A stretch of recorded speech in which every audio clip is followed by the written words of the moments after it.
এই জায়গায় অনেকবার বক্তব্য দিয়েছি, গত কিছুদিন আগেও একটা প্রোগ্রামে বক্তব্য দিয়ে গিয়েছি। আপনারা আজকে নেতাদের বক্তব্য শুনবেন।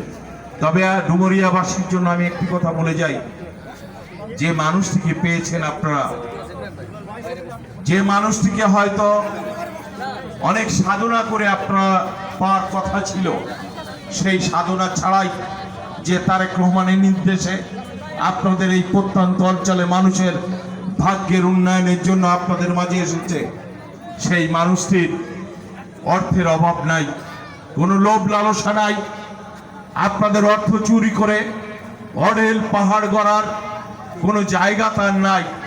কারণ তিনি অনেক বড় ধন্যাঢ্য ব্যক্তি, ওনার অনেক ব্যবসা, অনেক টাকার অগাধ টাকার মালিক উনি। ওনাকে 111-এর সরকার ওনার টাকা ফ্রিজ করে দিয়েছিল। যাই হোক, এই এলাকার এমপি হলে তাকে ওই চাল গম চুরি করে খেয়ে বাঁচতে হবে না, তাকে পকেট ভারী করার জন্য জনগণের অর্থ আত্মসাৎ করতে হবে না, নিজের অর্থ দিয়েও উন্নয়ন ঘটাতে পারবে। সঙ্গত কারণে মা বোনরা যারা এসেছেন, আমি বলে যেতে চাই, হয়তো আপনাদের সামনে আর কথা বলার সুযোগ নাও হতে পারে, একবার অন্তত এই মানুষটিকে ভোট দিয়ে দেখেন, আপনাদের এই অঞ্চলের মানুষের ভাগ্যের উন্নয়ন হবে, আপনাদের চাহিদা পূরণ হবে। পরক্ষণে বলে যেতে চাই, আরেকটি মানুষকে আপনারা এমপি বানিয়েছিলেন, আমরা তাকে ভোট দিয়েছিলাম।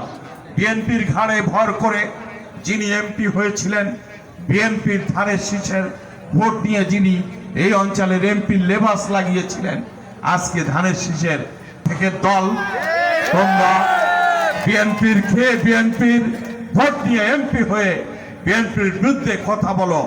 আমরা জানি তোমাদের ইতিহাস, তোমরা 71 সালে স্বাধীনতা যুদ্ধের বিরোধিতা করে বাংলাদেশের মানুষের কাছে কলঙ্কিত হয়েছিল, রাজাকার উপাধিতে খিতাবে উপনীত হয়েছিল। তোমরা আবারও জাতির কাছে বেইমানি করতে আবারও এনসিপি শিশু কিশোরদের সাথে ঐক্য জোট গড়েছ।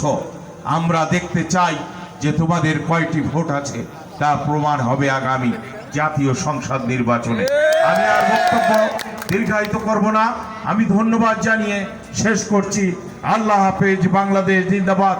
শহীদ জিয়া অমর হোক। খালেদা জিয়া জিন্দাবাদ।